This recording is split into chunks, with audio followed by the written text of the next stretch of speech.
देखिए दोस्तों, अभी मैं खड़ा हूँ मतलब मुंबई का सबसे बड़ा होटल ताज होटल के सामने। ये वाला पुराना वाला ताज होटल है और ये देखिएगा तो नया वाला ताज होटल है, जिसमें अभी मतलब काफ़ी मूसलाधार बारिश हो रहा था। अभी भी बारिश ही हो रहा है। ये गेटवे ऑफ इंडिया है और यहाँ पे देखिएगा तो ये शिप आ रहा है, मतलब कैसे ऊपर नीचे होते हुए शिप आ रहा है।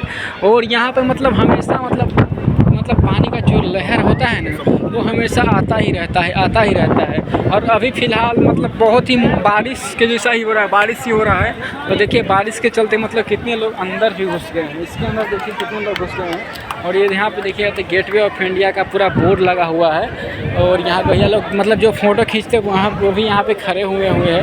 और जो गेटवे ऑफ इंडिया का मतलब ये चीज़ मेरे को काफ़ी लगा। और नो से टू ड्रग्स से ये सपोर्ट।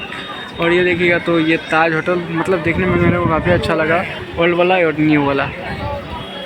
चलिए, और इसी के साथ में देखिएगा तो ये लोग मतलब छाते के साथ काफ़ी मस्ती भी कर रहे हैं।